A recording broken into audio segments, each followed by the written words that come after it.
Berjumpa kembali di dalam Sapaan Harian GKJ Manahan. Saat ini kita akan membahas tema tentang kegigihan atau dalam bahasa Inggris persistence.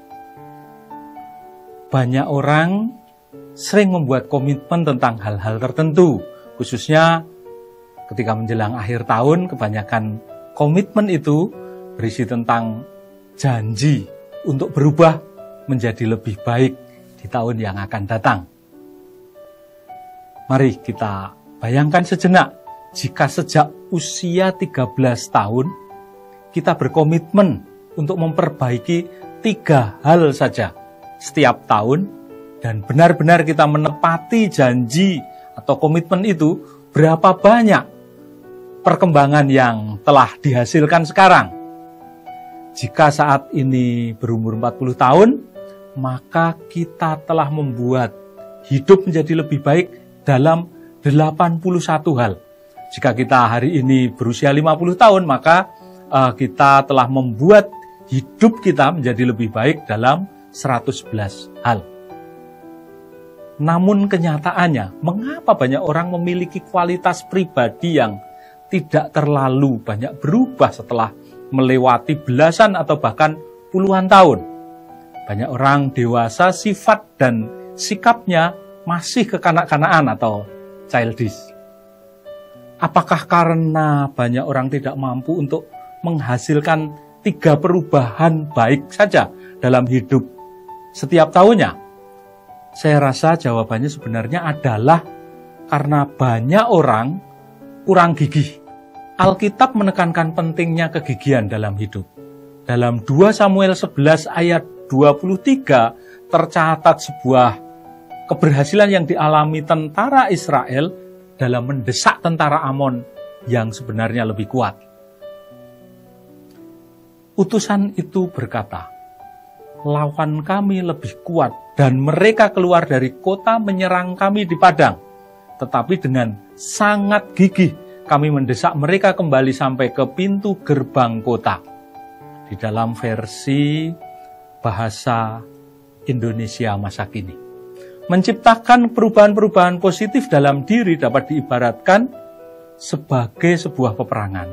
Kebiasaan lama yang tidak efektif dan tidak efisien itu telah lama dalam diri kita sehingga seolah-olah telah terbangun kota dengan benteng yang kuat.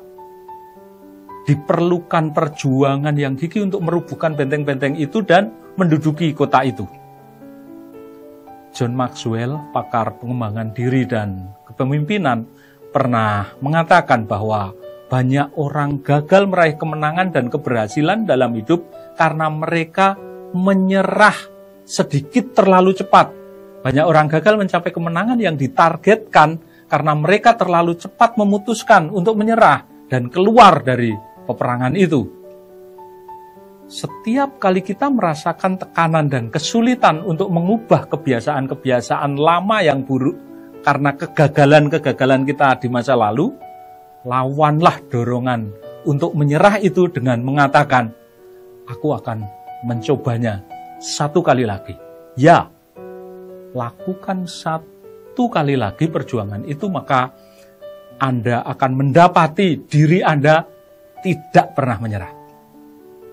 Kegigihan memampukan kita bertahan di masa sulit. Memang tidak semua perubahan dapat dilakukan dalam waktu yang singkat. Seorang bayi umumnya perlu sekitar 6 bulan untuk dapat merangkak. Kebanyakan kita perlu waktu sekitar 6 tahun untuk dapat membaca dengan cukup lancar. Beberapa proses pengembangan diri seperti menjadi seorang suami atau istri atau orang tua yang baik bahkan memerlukan waktu seumur hidup. Karena itu, kegigihan sangat diperlukan agar dapat bertahan di masa-masa sulit, sebelum perubahan baik itu menetap secara permanen. Penulis surat Ibrani pernah mengatakan hal yang sama demikian. Ingatlah bagaimana keadaan saudara-saudara pada waktu yang lalu. Pada waktu itu, setelah Allah menyinarimu, kalian banyak menderita. Namun, kalian tetap berjuang dengan gigih. Oleh karena itu, jangan putus asa, sebab kalau kalian tetap percaya, maka ada upah yang besar untuk itu.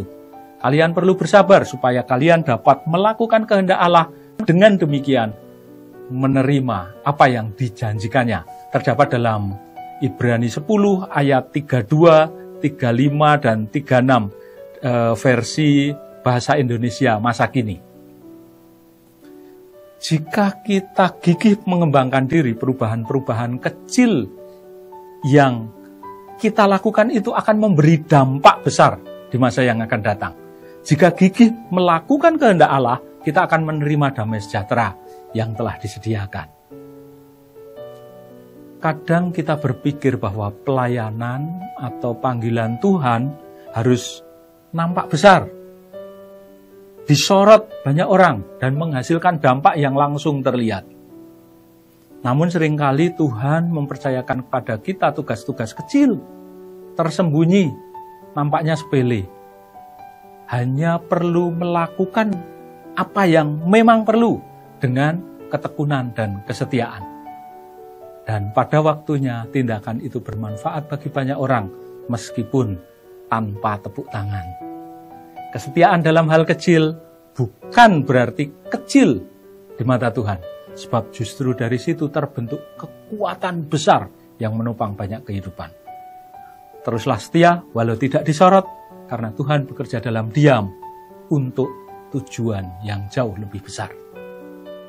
Barang siapa setia dalam perkara-perkara kecil, ia setia juga dalam perkara-perkara besar. Dan barang siapa tidak benar dalam perkara-perkara kecil, ia tidak benar juga dalam perkara-perkara besar. Demikian Lukas 16 ayat 10 mengingatkan kita semua. Amin. Mari kita berdoa. Bapa, kami bersyukur ketika Engkau mengingatkan kami melalui firman Tuhan saat ini untuk kami memiliki kegigihan di dalam menjalani kehidupan.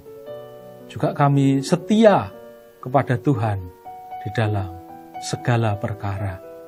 Dengan demikian, berkat Tuhan terus akan mengalir di dalam kehidupan kami dan nama Tuhan dimuliakan.